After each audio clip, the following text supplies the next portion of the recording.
Buenos días. Vamos a continuar las teóricas con hipertensión pulmonar. Ya. Entonces, como una pequeña introducción, vamos a indicar que la hipertensión pulmonar es un síndrome eh, causado por un aumento de la resistencia vascular que conduce a una insuficiencia cardíaca derecha y finalmente a la muerte, ¿no? Básicamente la hipertensión de la arteria pulmonar. Dentro de la definición, un momentito, por favor. Dentro de la definición, decimos que por consenso se considera que la hipertensión de la arteria pulmonar es cuando la presión de la arteria pulmonar media se encuentra entre 25, mayor a 25 milímetros de mercurio. La resistencia vascular pulmonar mayor a 25 milímetros de mercurio, la resistencia pulmonar eh, mayor a 3 unidades Wood y la presión capilar pulmonar menor a 15 milímetros de mercurio y el gasto cardíaco es normal o reducida en ausencia de otra causa de hipertensión pulmonar.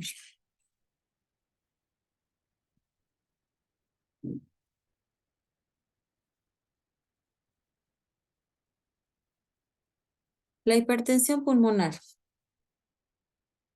La hipertensión pulmonar es una entidad, perdón, la hipertensión pulmonar es una entidad clínica que se va a caracterizar por la hipertensión pulmonar precapilar y la resistencia vascular pulmonar mayor a 3 Wood, en ausencia de otras causas de hipertensión pulmonar precapilar.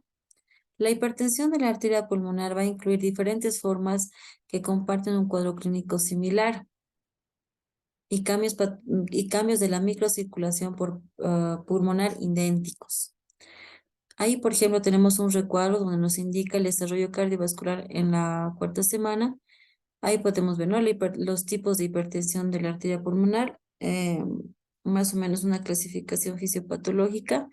Tenemos la hipertensión pulmonar, que se caracteriza por el aumento de la presión de la arteria pulmonar media de mayor o igual a 25 milímetros de mercurio. La hipertensión precapilar, con hipertensión de la arteria pulmonar mayor a 15, una, una presión pulmonar media de menor o igual a 15 milímetros de mercurio. El grupo clínico es la hipertensión arterial pulmonar, hipertensión pulmonar a enfermedades pulmonares, hipertensión pulmonar a tromboembolia crónica, la hipertensión pulmonar de mecanismo no claro o multifactorial.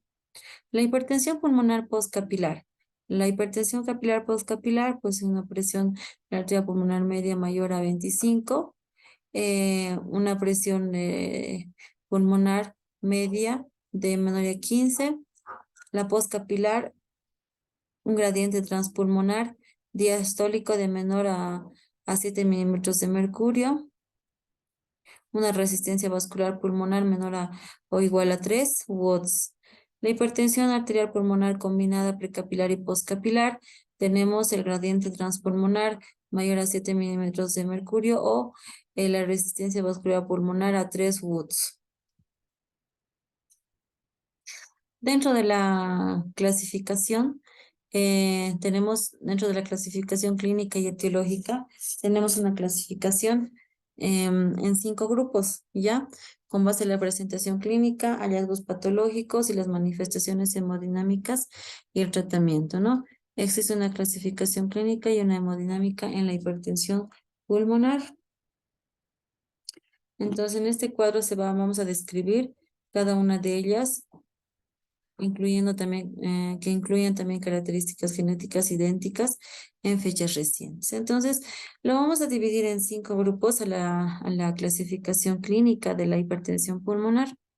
Tenemos la hipertensión de la arteria pulmonar del grupo 1, que podemos indicar que son de causa idiopática, o sea que se desconoce su causa, heredable de la mutación, de mutaciones, inducida por fármacos, en relación con enfermedades de tejido conjuntivo, por ejemplo, la infección por VIH, la hipertensión portal, las cardiopatías congénitas o una parásitos que es la esquistosomiasis. Dentro del grupo A tenemos la enfermedad veno-oclusiva pulmonar hemangiomatosis capilar pulmonar, que puede ser idiopática, heredable, por mutación e inducida por vamos, y aquí va a estar lo que es la de enfermedad del tejido conjuntivo, del tejido conectivo. Luego tenemos la hipertensión pulmonar persistente de recién nacido. Dos, tenemos la hipertensión pulmonar secundaria a la cardiopatía izquierda, y ahí tenemos todas las cardiopatías: disfunción sistólica del ventrículo izquierdo, disfunción diastólica del ventrículo izquierdo, valvulopatías, obstrucción del tracto de salida, salida del ventrículo izquierdo congénito adquirido, las miocardiopatías congénitas, estenosis congénitas adquiridas de las venas pulmonares. En el grupo 3 se va a encontrar en el grupo 3 la hipertensión pulmonar es secundaria a la enfermedad pulmonar hipóxica. Entre ellas tenemos el EPOC, tenemos la exposición crónica a grandes alturas, la enfermedad intersticial o el EPIT, tenemos trastornos respiratorios del sueño, enfermedades de desarrollo pulmonar, trastornos de hipoventilación alveolar.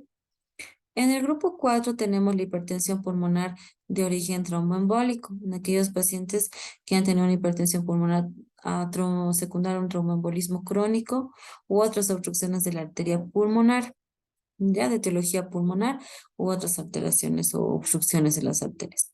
En el grupo 5 tenemos la hipertensión pulmonar de mecanismo desconocido multifactorial. Tenemos trastornos hematológicos, trastornos sistémicos, trastornos metabólicos y otros. Dentro de la epidemiología podemos mencionar que la incidencia y la prevalencia de la hipertensión pulmonar se calcula de 2.4 a 7.6 casos en millón año y 15 a 26 casos en millón año respectivamente, con una relación mujer a hombre de 2 a 1. eh, Estos datos pueden variar de acuerdo a los grupos registrados, ¿no? Se considera que también que la enfermedad cardíaca izquierda del grupo 2, o sea, la hipertensión pulmonar de origen cardíaco, es causa más común de la hipertensión pulmonar, aunque la hipertensión pulmonar grave es poco frecuente en este grupo. Hasta un 60% de los pacientes con distintas disfunciones sistólicas graves del ventrículo izquierdo, y hasta un 70% de los pacientes con insuficiencia cardíaca y fracción de expulsión del ventrículo izquierdo heavy conservada, que pueden presentar hipertensión pulmonar. En el caso de las valvulopatías izquierdas, la prevalencia de la hipertensión pulmonar se incrementa con su gravedad, y la presencia de síntomas se encuentra en la hipertensión pulmonar en casi todos los pacientes con valvulopatía mitral asintomática grave, y hasta un 65% de los pacientes con estenosis aórtica sintomática. Ahora también puede haber mm, del 78.8% de los pacientes tendrían antecedentes de tromboembolia pulmonar aguda. Esta puede ser relacionada a eventos trombofílicos en un 31.9% en individuos de los individuos. Y esto puede haber una deficiencia de la proteína C o S, o la resistencia a la proteína C activada con un factor de coagulación 5 de Leiden, una mutación del gen protrombina, o una deficiencia de la titrombina 3 o factor E8 elevado. Dentro de los principios de la visualización Doppler, ¿no? La fisiopatología de la hipertensión pulmonar, pues existen factores, ¿no? Para la aparición de la elevación de la presión de la arteria pulmonar y el aumento de la resistencia pulmonar, ¿no? En pacientes ya sea que tengan una predisposición genética o una causa subsecuente. Finalmente, sea una causa desconocida o una causa subsecuente pulmonar o tromboembólica o cardíaca, que es la más frecuente, se ocasiona una remodelación vascular anormal que puede causar un daño al endotelio mediado por un estímulo nocivo en aquellos individuos que van a ser susceptibles. Para que se produzca este daño celular, se ha explicado, se ha descrito que puede deberse por la pérdida de la homeostasis entre los factores del vasoconstrictores y vasodilatadores. Los cambios a nivel histopatológico, bueno, se van a observar lo que es la hiperplasia de la capa íntima, hipertrofia de la media, obliteración de los vasos y trombosis in situ y lesiones plexiformes.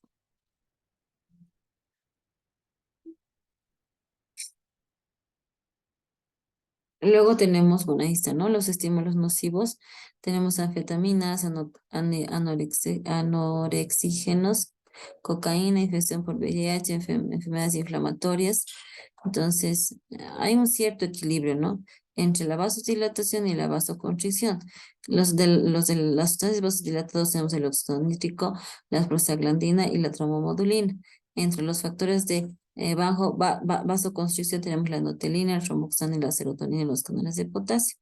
Entonces hay una pérdida de esta homeostasis entre los factores vasoconstrictores y vasodilatadores en respuesta a estímulos nocivos que producen cambios histológicos que ya hemos mencionado. Dentro de los diagnósticos tenemos un diagnóstico, signos y síntomas, un diagnóstico clínico. El paciente con una hipertensión de la arteria pulmonar, pues básicamente se va a manifestar con la disnea. Y la clasificación de la disnea según la Organización Mundial de la Salud de la hipertensión se va a clasificar en 4 grados, ¿no? La de primer grado es sin limitación a la actividad física, la de segundo grado es la que no tiene limitación en reposo y la actividad física ordinaria produce disnea, fatiga, angina o PREC5. La grado 3 ya es una limitación ya marcada de la actividad física eh, y sin limitación de reposo, y la actividad física ordinaria que produce disnea, fatiga, angina o PREC5. Finalmente, la clase funcional de la Organización Mundial de la Salud de la Hipertensión Pulmonar, clases C4, son pacientes con hipertensión pulmonar e incapacidad para llevar a cabo cualquier tipo de actividad. Es la disnea en reposo. Dentro de los síntomas de estos pacientes puede haber datos de insuficiencia cardíaca derecha y 5. Dentro del, dentro del abordaje clínico, ¿no? Dentro de la exploración física, entonces vamos a encontrar los criterios de Chávez, ¿no? Los criterios de Chávez de la hipertensión de la arteria pulmonar tenemos a la inspección, palpación, percusión y auscultación. En cuanto a la inspección, va a haber un levantamiento sistólico parasternal alto que denota una dilatación de la arteria pulmonar, un levantamiento parasternal derecho bajo que denota un crecimiento de la aurícula izquierda. A la palpación va a haber choque de cierre de pulmonar palpable, es decir, reforzamiento del segundo ruido en su segundo componente, que en este caso sería la pulmonar. A la percusión va a haber matidez mayor a 2,5 centímetros fuera del borde parasternal izquierdo, ¿no? A la auscultación, el segundo ruido va a estar aumentado en foco pulmonar, ¿ya? Y dependiendo de la afectación de corazón derecho, pues puede ocasionar un soplo sistólico a nivel de foco tricuspidio. Y ahí también tenemos, ¿no? Dentro de la auscultación y como parte de los criterios de Chávez, el segundo componente va a ser reforzado, su componente pulmonar. Va a haber un tercer ruido cardíaco ventrículo derecho, soplo los sistólico en foco tricuspidio, soplo diastólico en foco pulmonar, datos de congestión venosa sistémica, una presión venosa yugular elevada, hepatomegalia, ascitis, edema periférico. Bueno, todo eso va a depender, ¿no? De la etapa de la enfermedad, del grado de la disfunción ventricular derecha que exista. Dentro del diagnóstico electrocardiográfico, pues tenemos que ver crecimientos de cavidades derechas, ¿no? Si en el caso, por ejemplo, en nuestro paciente la causa de la hipertensión de la arteria pulmonar es una tromboembolia pulmonar, pues lo que vamos a ver característicamente en el electrocardiograma va a ser el signo de Maginn-White, que básicamente consiste en que en el electrocardiograma va a haber una S profunda, S1, como podemos ver en este electrocardiograma, una S1, una Q3 y una T3, ¿no? Entonces eso denota, puede detonar por un lado una congestión de ventrículo derecho, por otro lado puede denotarnos un tromboembolismo pulmonar, ¿no? Por otro lado, si hay afectación, como le decía, de corazón derecho, se puede manifestar como crecimiento de ventrículo derecho, ¿no? Entonces, por ejemplo, en el zócalo será mayor a 11, tendremos ondas R altas en B1, B2, S profundas en B5, B6, ¿no es cierto? Entonces, todos estos datos son importantes electrocardiográficamente. Y claro, y claramente, ¿no? La electrocardiograma, onda P, puede haber una onda P pulmonar, desviación del eje hacia la derecha, puede haber también por bloqueo de la rama derecha de las de His, una prolongación del QRS o QTS, signos de mayor gravedad, también pueden desencadenar todo esto si sigue progresando, ¿no? Y no se hace un tratamiento, arritmias supraventriculares como un flater auricular o una fibrilación auricular. Dentro de la radiografía de tórax, pues es anormal en un 90% de los casos. Como podemos evidenciar ahí, la flecha nos indica una dilatación de la arteria pulmonar central, ¿ya? Una pérdida de la curvatura sanguínea periférica, un crecimiento de la aurícula y ventrículo derecho. Entonces, aquí es útil establecer un diagnóstico diferencial entre la hipertensión pulmonar arterial y la hipertensión pulmonar venosa, así como la causa del grupo 3 en la enfermedad pulmonar o grupo 2 en la enfermedad del corazón izquierdo. Dentro de las pruebas de laboratorio que podemos solicitar a nuestros pacientes, son necesarias, aunque no para el diagnóstico de la hipertensión pulmonar, sino para la identificación de probables afectaciones subsecuentes o secundarias, ¿no? Entonces podemos, por ejemplo, pedir perfil tiroideo, pruebas de funcionamiento hepático, si hubiese, ¿no? una congestión sistémica o afectación o insuficiencia cardíaca derecha, perdón, pues entonces va a haber lo que es una congestión hepática que, que el paciente puede referirlo como dolor por la dilatación de la cápsula de Gleason, o finalmente laboratorialmente se puede manifestar por incremento de la bilirrubina total, pero a predominio de la indirecta, ¿no? Ya, entonces, de igual manera las proteínas totales, la albúmina, etcétera. La serología para el virus de la hepatitis y VIH, anticuerpos antinucleares, anti... En la esclerodermia está limitada, ¿no? Anticuerpos anticentroméricos, ADNasa, anti-RO, etcétera. Los anticuerpos anticardiolipinos, antifosfolipídicos y anticoagulantes que van a estar presentes en el lupus eritematoso sistémico. Es importante también pedir los biomarcadores, en este caso el BNP, ProBNP, que nos sirve, no es importante en pacientes con bajo tratamiento con antagonistas de los receptores de la endothelina, presente hasta el 40% de los pacientes con hipertensión de la arteria pulmonar idiopática y predictor independiente de riesgo.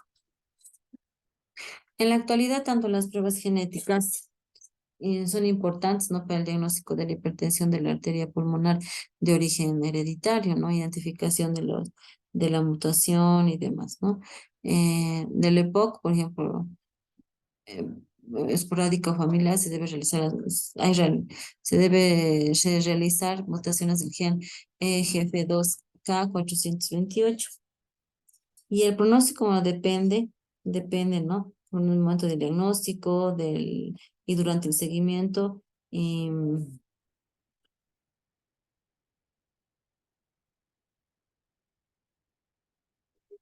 esto, ¿no? Luego tenemos también lo que son la función, las pruebas de función pulmonar de las gases arteriales, que también son importantes para identificar la contribución de la enfermedad de vías respiratorias y enfermedad pulmonar parenquimatosa. Tenemos parámetros, por ejemplo, gasométricos y pruebas de función pulmonar en pacientes con hipertensión pulmonar. Tenemos, por ejemplo, volúmenes pulmonares que van a ser disminuidos en una HAP, van a ser altos en enfermedad intersticial, la capacidad de disfusión pulmonar del monóxido de carbono, que va a ser disminuida en la hipertensión arterial pulmonar y en el EPOC puede ser elevada y en la enfermedad intersticial baja. La presión parcial de oxígeno y de CO2, etcétera. Luego, claro, tenemos lo que es el ecocardiograma. El ecocardiograma transtorácico debe realizarse a todos los pacientes, ¿no? Con sospecha de estas alteraciones, ya que nos va a resultar fundamental para medir la presión de la arteria pulmonar media, ¿no? Y en función de eso clasificar en leve, moderada, severa y claramente nos puede dar la etiología si en este caso es cardíaco para poder poder dirigir la conducta, ¿no? Entonces también podemos ver lo que es la velocidad máxima de regurgitación de la tricúspide, porque mucho que afecta el corazón del lado derecho. También cómo va el funcionamiento de la aurícula derecha, que se va a determinar mediante el diámetro de la vena cava inferior y las variaciones respiratorias de este. ¿Ya? Entonces ahí tenemos, por ejemplo, lo que el ecocardiograma nos permite evaluar en el paciente, ¿no? Nos permite la determinación de la presión de la aurícula derecha a partir del diámetro y el colapso inspiratorio de la vena cava inferior, de la vena cava inferior.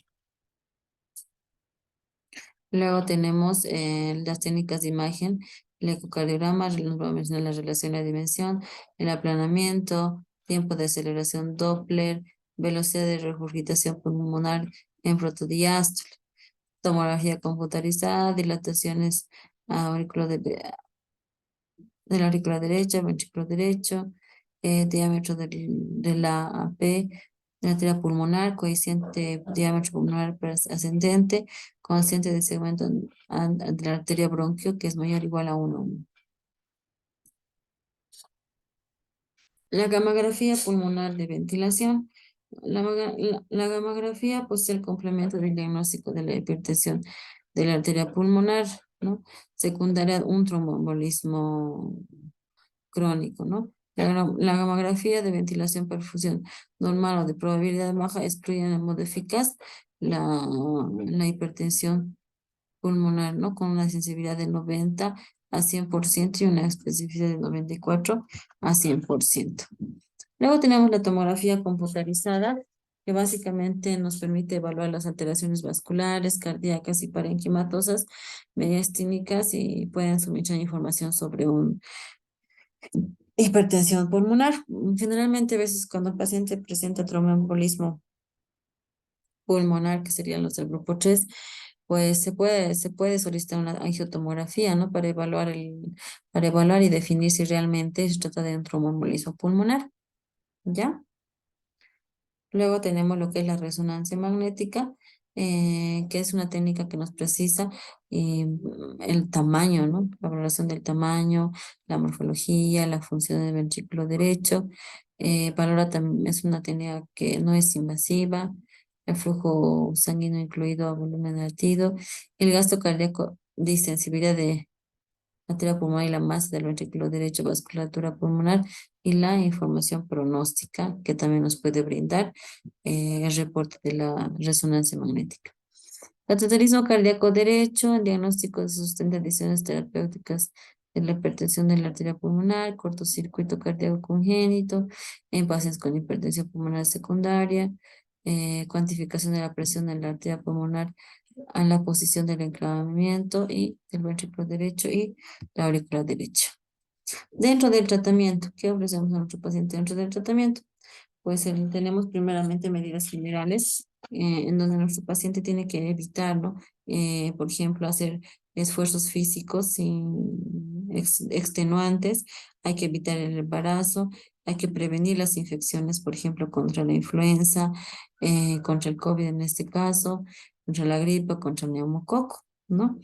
El tratamiento de apoyo. El tratamiento de apoyo va a incluir anticoagulantes orales, que está indicado en base a la fisiopatología, prevalencia elevada de las lesiones trombólicas vasculares, alteraciones de la coagulación y factores de riesgo trombogénico, ¿no? Estos pacientes. Sin embargo, la evidencia a favor de la anticoagulación todavía no está muy clara en ese tipo de pacientes. Aunque sí, lo que se podría hacer es, ¿no? Como si la hipertensión de la arteria pulmonar se ha, si se ha diagnosticado más tiempo, entonces hay afectación del corazón del lado derecho. Entonces, diuréticos, ¿no? Los diuréticos son útiles, ¿no? Para para poder hacer la depresión a nivel sistémico, el oxígeno, ¿no? Cuando se menor al 60%, y la dioxina puede mejorar en el electrocardiograma episodios agudos, ¿ya? En el tratamiento tenemos, es importante también referir al paciente a un centro especializado para que tenga un manejo conjunto, ¿no? Entonces, otros medicamentos, por ejemplo, tenemos betabloqueantes de los canales de calcio, por ejemplo, que se recomiendan la dosis pacientes con hipertensión arterial pulmonar que responden a prueba de la vasoreactividad aguda. Nifedipino de 120 a 440, de Altia 100 y amlodipino. Los antagonistas de los receptores de la endotelina, por ejemplo, tenemos lo que son eh, endotelina, el ambrisentan, el antagonista del receptor A, y que han demostrado una eficacia en cuanto a los síntomas. Esto más que todo para el grupo 2 y 3. Para el grupo 2 y 3 también podemos usar el Bosutan, que antagoniza dual del receptor de la endotelina, porque hay mucho que se interviene. En la fisiopatología hay un desbalance, ¿no? Entre los vasodilatadores y los vasoconstrictores que finalmente ocasionan el daño a nivel de la íntima del vaso. Macitentan, antagonista de la reducción significativa. Tenemos los inhibidores de la fosfodiesterasa, que bueno, se puede utilizar en el grupo 2 y 3. Tenemos, por ejemplo, el sildenafilo, el tadalafilo, el rosiquat. El sildenafilo se puede utilizar con éxito como inhibidor de la prostaglandina, potente, selectivo y activo. 20 miligramos 3 veces al día, mínimo efecto, mínimo efecto. Tadalafilo, inhibidor igual selectivo de la fosfodiesterasa que se administra una sola vez al día. ¿Cuánto? 40 miligramos día. Verapamilo y o el vardenafilo, perdón, inhibidor de la fosfodiesterasa se administra en dosis de 5 miligramos 2 veces al día. Bueno, entonces el tratamiento, bueno, eso sería el tratamiento médico, ¿no? En realidad nuestro paciente que tiene un tromboembolismo pulmonar, o bueno, que ha tenido una hipertensión arterial pulmonar, en este caso moderada, severa, entonces tiene que ser manejado de manera multidisciplinaria, e inclusive hay que dar orientación tanto al paciente como a la familia sobre la importancia de esto, ¿no? Muchos pacientes en función a la hipertensión pulmonar a veces se van con oxígeno, ¿no? Entonces, en ese caso, pues el paciente necesita tener otras especificaciones además del tratamiento médico. Dentro de la septostomía auricular con globo, bueno, es un tratamiento ya quirúrgico en la creación de un cortocircuito interauricular de derecha a izquierda que puede descomprimir las cámaras cardíacas, ¿no? El trasplante, bueno, los resultados a largo plazo, los pacientes tratados por medios farmacológicos todavía es incierto y el trasplante aún no es una opción terapéutica en este caso. Y la mortalidad total puede aumentar a los 5 años posterior al trasplante, ¿no? Y básicamente estos son los pilares del tratamiento, ¿no? Medidas generales y de apoyo, multidisciplinario, prueba de vasoreactividad aguda, eh, dependiendo de la clase funcional, ¿no? O si no la clase o al grupo o a la etiología de la hipertensión pulmonar. Se pueden dar monoterapia inicial, combinación inicial oral, considerar trasplante pulmonar, si se pudiese, pero generalmente también tenemos esa limitación, ¿no? Muy bien, con esto hubiéramos concluido la teórica de ahora. Ya, entonces dejamos. Ay,